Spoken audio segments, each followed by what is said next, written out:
PodCastle, episode 867 for Tuesday the 26th of November 2024. The Witch of Endor by Karim Katan. Read by Amal Singh and produced by Eric Valdes. Rated PG-13.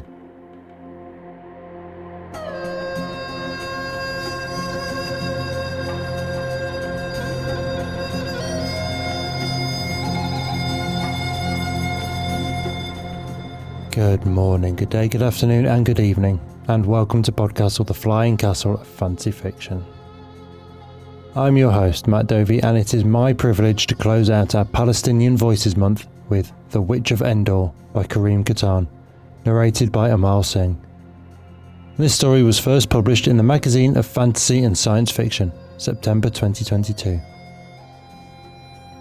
As this is the last episode of this occasion, I want to take this opportunity to thank all of our writers and narrators for trusting us with their stories and performances.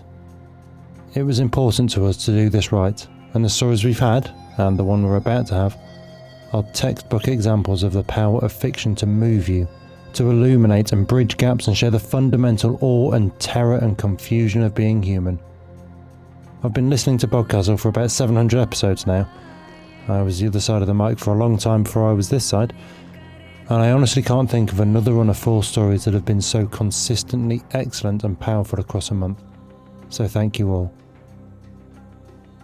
It bears repeating, because it is important for it to be said loud and often, that we absolutely stand in solidarity with the citizens of Palestine and against the merciless cruelty of Israel's occupation and genocide, against a government and military that repeatedly and unjustifiably attack civilian infrastructure such as schools and hospitals, that withholds and prevents aid from entering Gaza, that makes no attempts towards peace or resolution, but instead is taking the opportunity to utterly destroy a country and a people.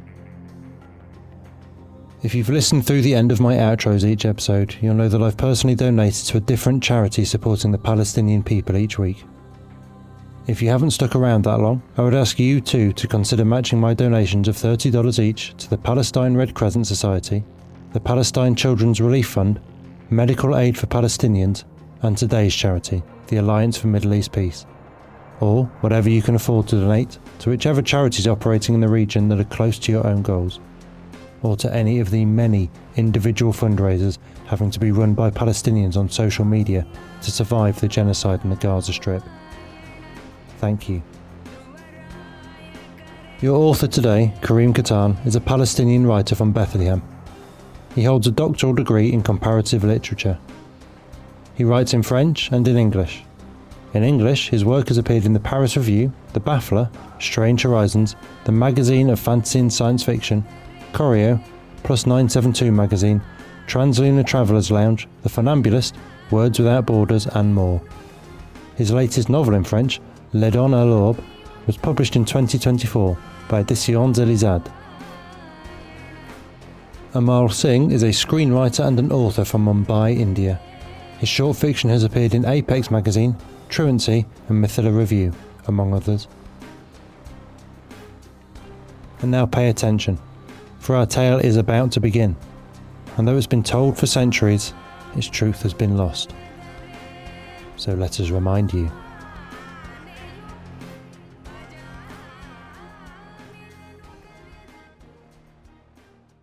The Witch of Endor by Karim Katan. There remained in the mountains of Endor a scattering of the elder people. Most of the others, the handfuls left, had moved to the cities of the south decades before.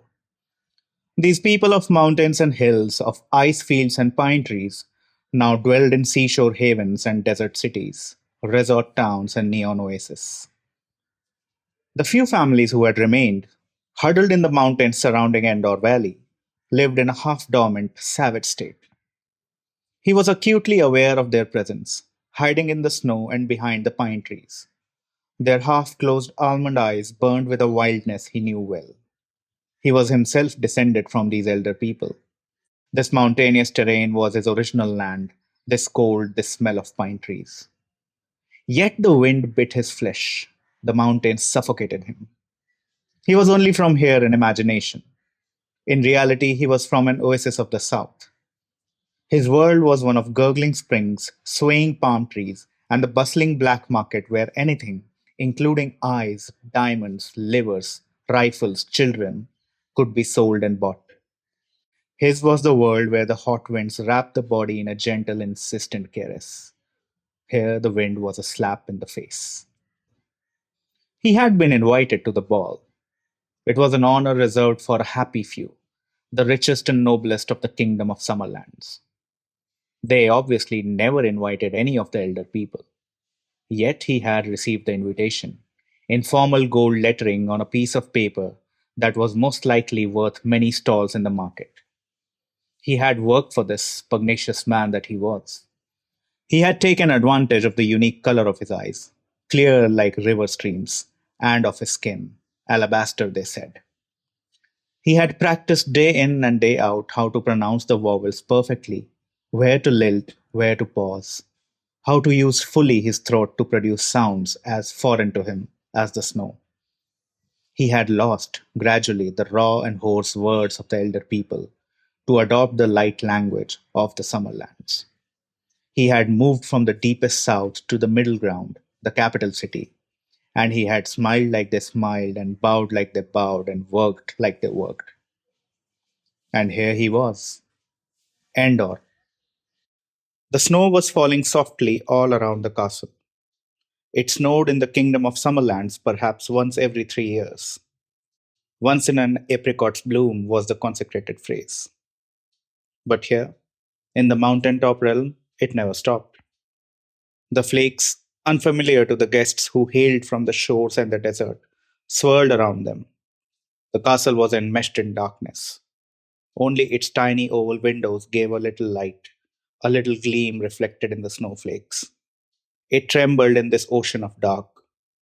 Music, loud and boisterous, gilded and ornate, resonated in the castle, around it, and echoed deep in the mountains. So, this was Endor. This, the valley of sinews and unease, the silvery Mother Earth. And today was the night of Endor, the loveliest and most magnificent of nights.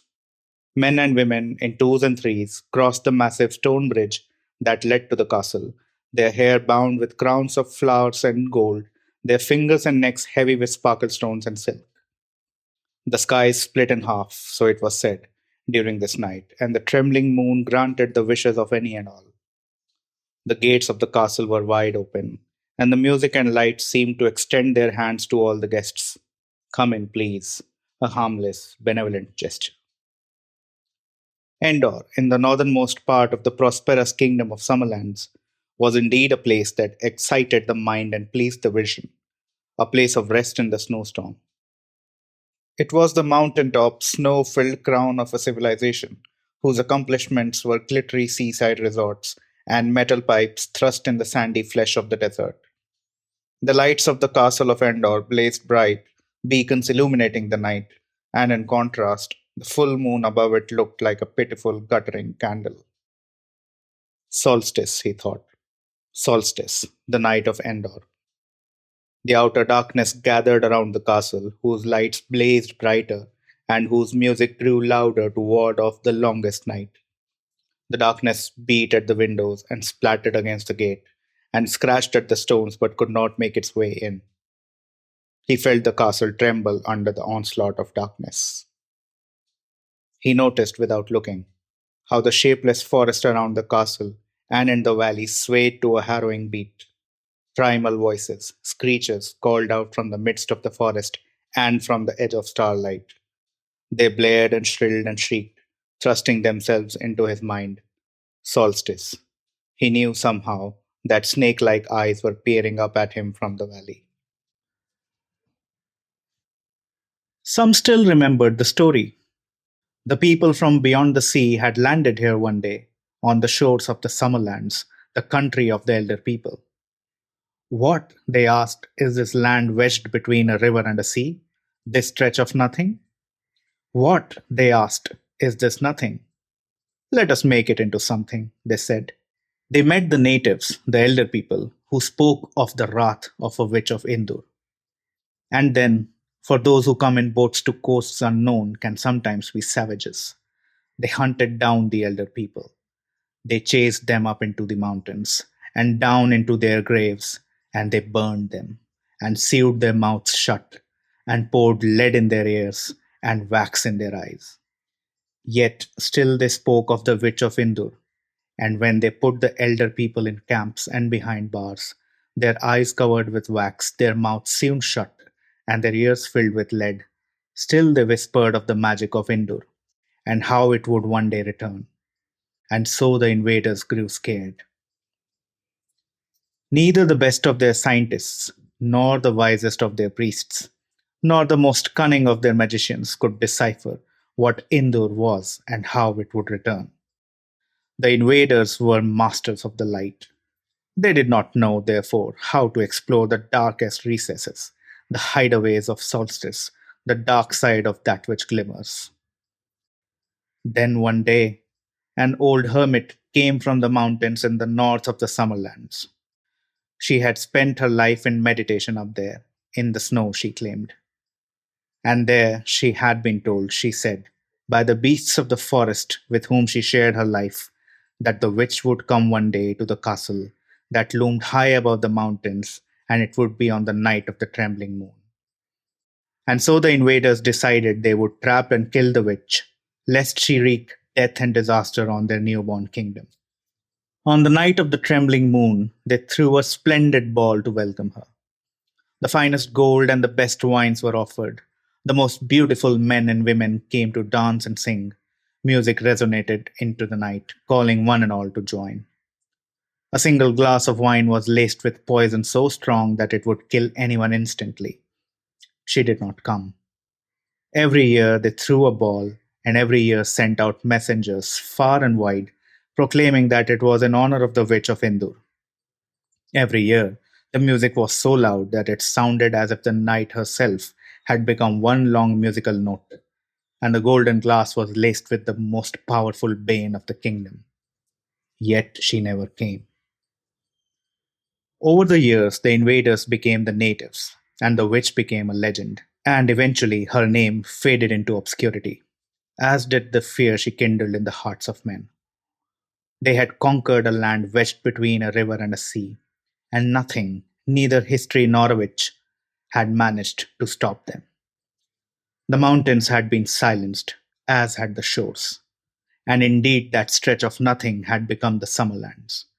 And the elder people, few and far between these days, had stopped speaking publicly of the witch, though they were now called Indurians. Yet every year, the invaders turned natives through the ball of the trembling moon for Indur, then Endor, and thus the meaning of that night was lost in the mists of time. The mountain top where the castle stood eventually took the name Endor.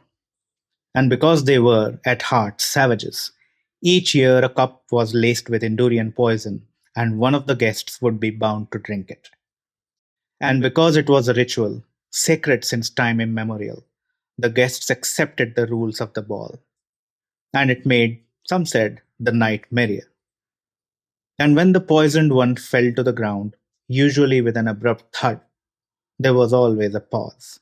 The music would stop playing for just a few seconds, a quiver in time. And then the crowd would erupt in cheer around the lifeless body. The night's victim each year was buried with the highest honor. The westering sun was painting delicate orange shapes on the snowy slopes when he arrived at the castle. The ball was already in full swing in the main reception hall, an octagonal room of mirrors and candles, gold and red as far as his eyes could see.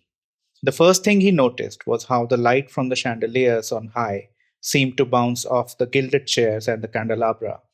How, as if alive, it slithered up the stone walls and into the velvet curtains.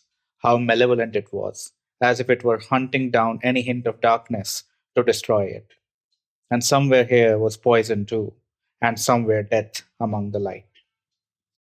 Triumphant light. It bent into the arms of the women and the necks of the men, curved around the crystal and the silk.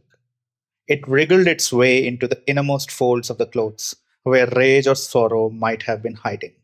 It hopped and danced, bewitching them all with its goldenness. It infiltrated the wine, quickening it into fire. It scratched at his eyes, which were used to the dark and the deep. The bloodthirsty light left him no respite.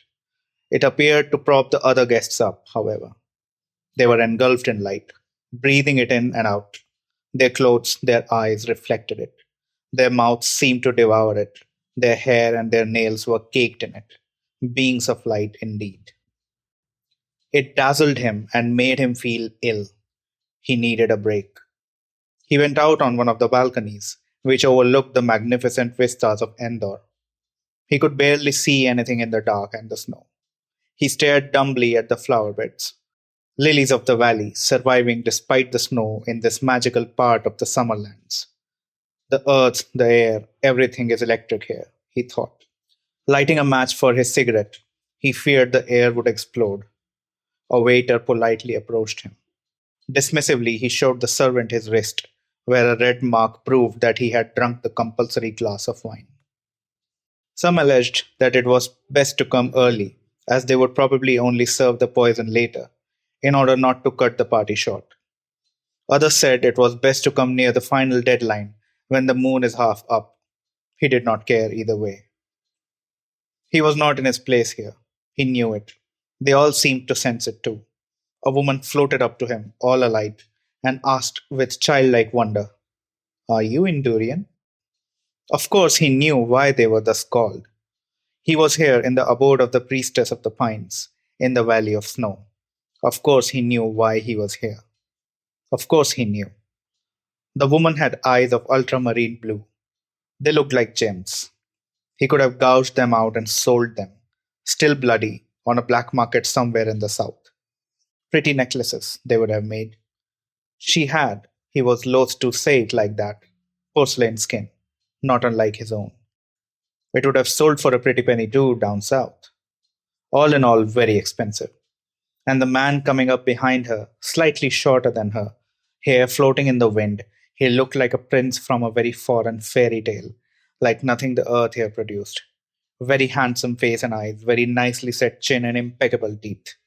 The way the light glinted on his features and in his obsidian eyes, very expensive too. How his long, beautiful lashes seemed to invite some form of darker violence. A handsome couple, lots of money, he'd make a fortune down south. Of course, he was not here for that. There was nothing to preserve. Of course, he felt why he was here, and it was terrifying. He was, he reflected, like an anglerfish, in the deepest of the deep.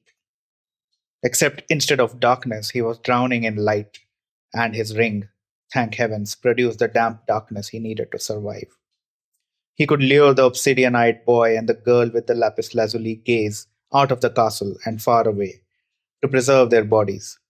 And then he'd sell down south the eyes, the teeth, the organs too, perhaps. He would have to look into that. He felt a part of himself which was woman awaken. He looked out into the darkness. He could have sworn he could see two piercing eyes in the darkness. He could see them despite the flurries of snow and the encroaching darkness, two eyes watching him. The wind whipped his face, snake like devil eyes. The man and woman blabbered this and that to him, and he answered, charmingly, automatically, not paying much attention to what was being said. They were both elated. They had drunk together and, well, so far so good. Though some, the man stated, said the poison only started showing its effect several hours into the night. Really? The woman asked, worried. Yes, that's how they keep the party going, he answered, his eyes shining with a sort of masochistic glee. He gazed at his gold ring, his darkness. It had been given to him by his father when he left his village in the deepest south of the Summerlands. His village, famous throughout the south for the seemingly endless water that flowed there, in the heart of the desert. Water eternally gushing from the tangled earth. Sparks of life there. A whole village of Endurians, thick eyebrows and something dark in their eyes, and a darker violence in all of them, every single one. An intergenerational violence that was passed on from one body to the next at birth. That glint of comets in their eyes. The violence of the Endurians, he reflected, was healthy. It was pure and open, and it circulated like spilled blood. He looked over his shoulder at the reception hall and thought that this here was perverse, an undercurrent of brutality that made no sense to him. It was a form of savagery that an Endurian would be ashamed to participate in. It was coursing through his veins the ancestral violence of his people.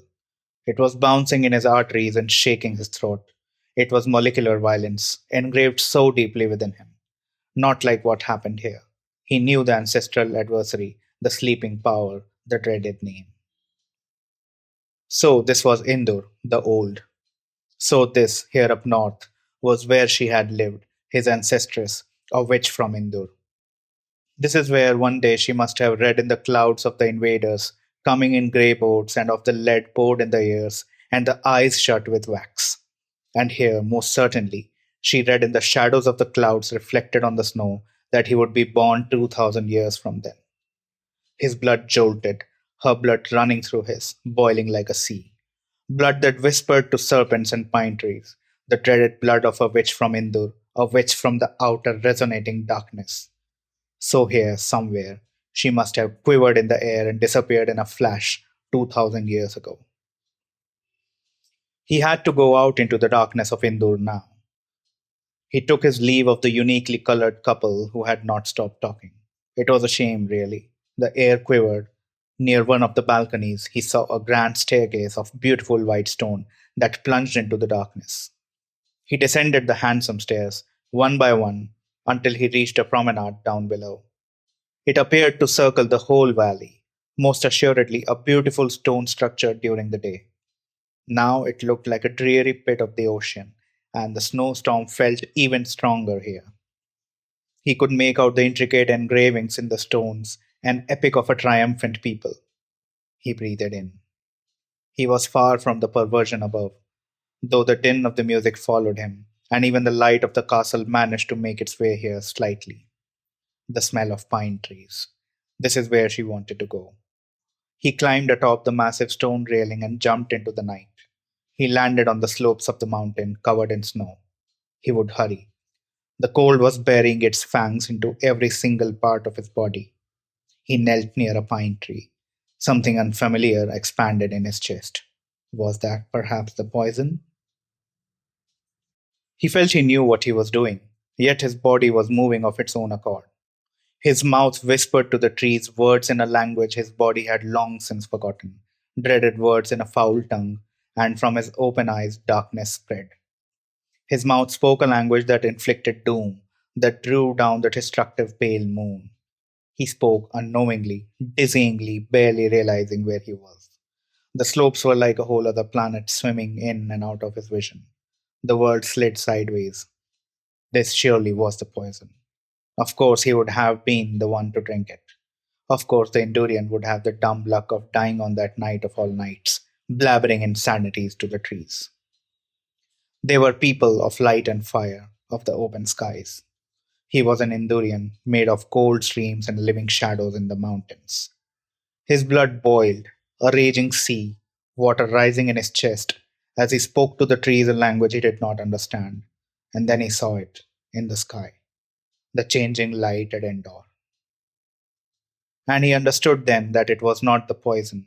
It was she who spoke, she who said, "Let the light be murky, let the valley become a hellmouth, and let the castle become a shallow grave. I will make them flee my island, and they will dance on embers, and they will fall to the ground and writhe in pain, bodies twining, twisting, wreathed in pain. Let their heels turn black, and let them fry slowly like frogs. Let them dance and roast." It was not the poison, it was her. It didn't matter really who drank the poison. Tonight, they would all die. The changing light up behind the castle soon quickened into a firestorm, erupting in the middle of the snow. This was her magic. And still he knelt there, watching the sky turn violet, then red, then colors he did not know, and thought that he might have drunk the poison after all. The witch's blood boiled, and he saw in his mind the porcelain skinned girl with her lapis gaze, and the obsidian eyed man, and their own pain somewhere beneath. And for an instant his hand stayed, time stopped, and the fire held its breath. The chandelier stood still. He could save them. He could force his mouth shut, but the vengeful witch spread her wings in his chest and whispered, "Let them burn."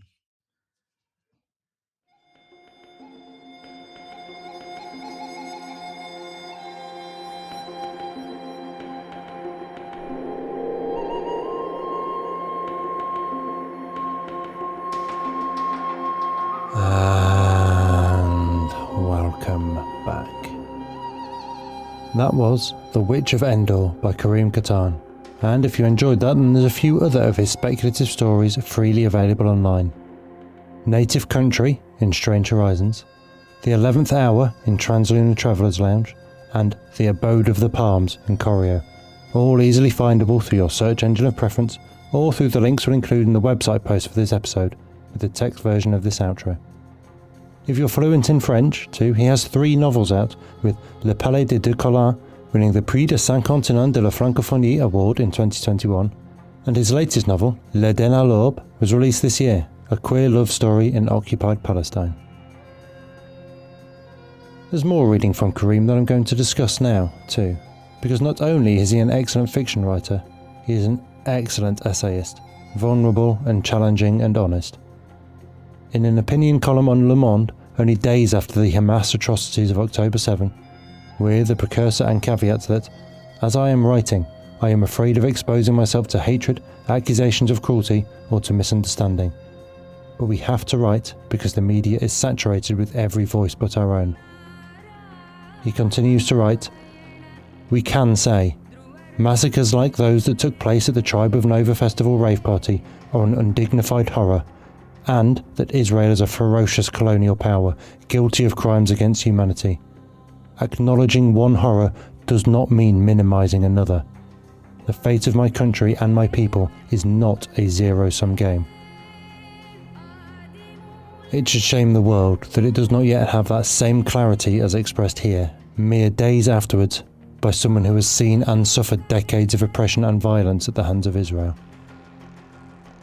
As an aside, that webpage links to another opinion column by an Israeli historian of the Holocaust, Amos Goldberg, who points out that just because Israeli actions in Gaza do not resemble the Holocaust, that does not mean it is not a genocide. As the headline quotes him, "What is happening in Gaza is a genocide because Gaza does not exist anymore." In an earlier piece in the online Israeli magazine Local Call, see a Mechamit, Goldberg points out most cases of genocide, the Srebrenica massacre, the Rwanda massacre of the Tutsi, the Rohingya Muslims of Myanmar, are initially justified as self-defense and are often enacted not just through direct violence, but through the conditions we see Israel deliberately cultivating in Gaza. What is happening in Gaza, he says, is genocide, because the level and pace of the indiscriminate killing, the destruction, the mass deportations, the displacement, the starvation, the executions, the elimination of cultural and religious institutions, the crushing of the elites, including the killing of journalists, and the sweeping dehumanization of the Palestinians, create an overall picture of genocide, of intentional and conscious crushing of the Palestinian existence in Gaza. There is another of Karim's essays at The Baffler, which relays a conversation he had in the days immediately after Hamas's attack, wherein the organiser of a conference who was due to give a keynote speech at phoned him to make sure that, given the current situation, as she euphemistically called it, Karim wouldn't say anything horrific, and imploring him instead to find a positive solution. Absurdly, incredibly, she deigned that he could still talk about things like exile, memory, transmission, borders, but he could not name the place from which he was exiled. As Karim says, in processing his response to this, "What she was requiring of me was to render every single complication of my political and intimate being palatable and harmless, to stop being a liability to her. These are the contradictions that we are expected, as Palestinians, to solve within ourselves. To exist, without talking about why we exist." As he closes this essay, the voice on the phone, like much of the world around us, was asking the same thing. "Please, let us find a positive solution. If only you could vanish, or, easier yet, if only you had never existed at all, And if only you could spare us the horror, the displacements, the bombings, the killings, the starving of a people that you are forcing us to unleash upon you. The world itself echoed in this voice on the phone telling me, there is a solution if only you weren't so stubborn. There is a solution, which is to vanish within the contradictions wrought upon you. If only you could disinvite yourself from the world. If only you did not complicate the world with your existence. If only I did not have to talk to you. If only I did not have to listen to you. If only. Though I think the line from that essay that I would rather leave you with is, instead, this. Gaza is not an abstraction. It is a shore and beaches and streets and markets and cities with names of flowers and fruits. Not an abstraction, but places and lives and people that are being bombed into oblivion. But I don't want to end this month of Palestinian Voices with such sorrow. I want to end it with optimism and hope for a peaceful future without oppression. The last of Kareem's essays I want to discuss today is Imagining Palestinian Futures Beyond Colonial Monumentality in The Funambulist, which is almost speculative non-fiction in the way it talks on how the architecture of colonialism, the wall of apartheid that cuts through Bethlehem, the illegal settlement of Har Homa on the hill of Jabal Abu Ghnaim, also colonises the mind and shuts down avenues of imagination just as it shuts down avenues in the city.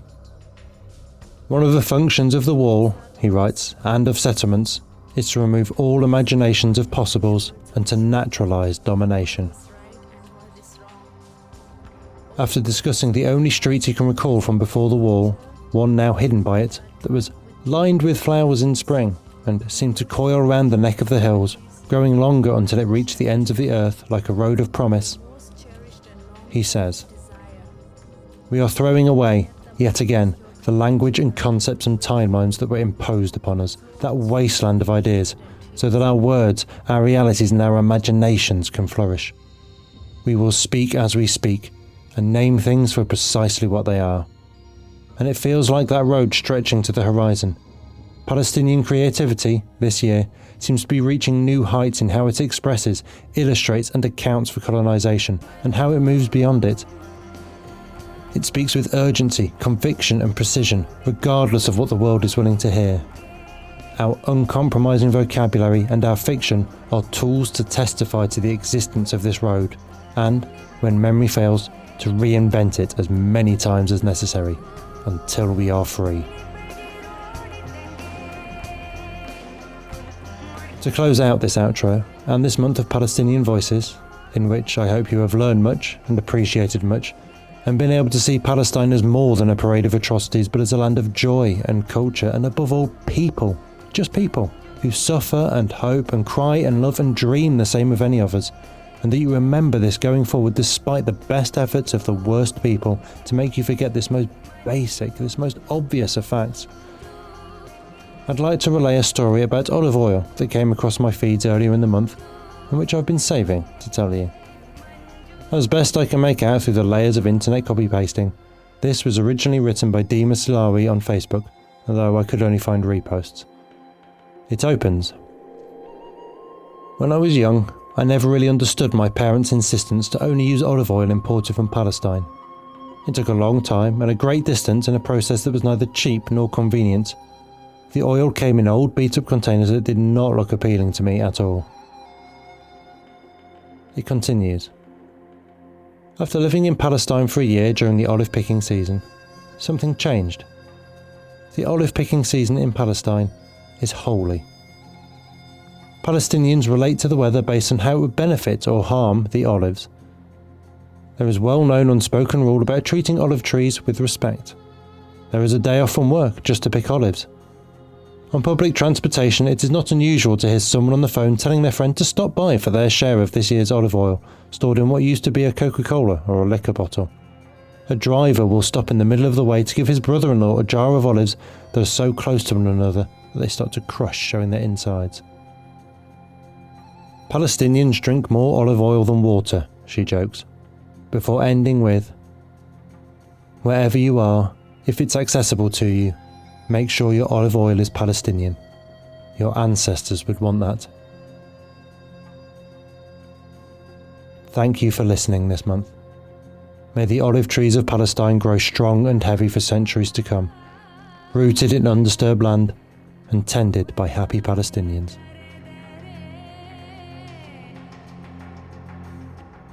As much as I am trying to make this month's outros about Palestinian joy, the unavoidable truth is that the citizens of Gaza are suffering in historic and unconscionable ways. For each episode of this special month, I have donated $30 to a different charity supporting the people of Gaza, and I ask you to do the same if you're able, to all of them alongside me, to one of them, or to another that you find closer to your heart. But please, help if you can. For this final week, I want to look not at current suffering, but to a future without. So I'll be donating to the Alliance for Middle East Peace, a coalition of over 160 organisations working towards a sustainable peace in the region and a better future for Gaza. You can find out more about their work and make your donation at allmep.org. Thank you.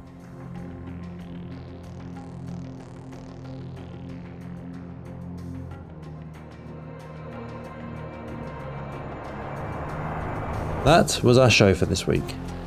On behalf of everyone at PodCastle, your co-editors Shingai Endor and Eleanor R. Wood, assistant editor Caitlin Zavanovich, audio engineers Devin Martin and Eric Valdes, and our many wonderful first readers, Andrew Cahoe, Craig Jackson, Amalia Harrington, Julia Patt, Kieran Corsini, Ryan Cole, Sarah S. Messenger, Shrikripa Krishna Prasad, Tava Nova, Tierney Bailey, Zeev Witties, and myself, Matt Dovey. Thank you for letting us share another story with you. The legal bit. PodCastle is part of the Escape Artists Foundation, a 501c3 non-profit, and this episode is distributed under the Creative Commons Attribution Non-Commercial No Derivatives 4.0 International License. That means you can share it, and please do, but you cannot sell it and you cannot change it. If you want specifics, check creativecommons.org. Our music is by Shiva in Exile. Everything we do on PodCastle is 100% donor funded, and if you'd like to support what we and the rest of EA do, please join us on our Patreon at patreon.com/EApodcasts. Prefer another method? There's details for supporting us via Twitch, Amazon Prime, Ko-fi and PayPal on escapeartist.net. We'll be back next Tuesday with another fantastic tale. In the meantime, you might care to check out our sister podcasts, Escape Pod for science fiction, Pseudopod for horror, Cast of Wonders for YA speculative fiction, and Catscast for speculative cat stories. If your heart belongs to us though, we'll see you next week. Be safe and be kind.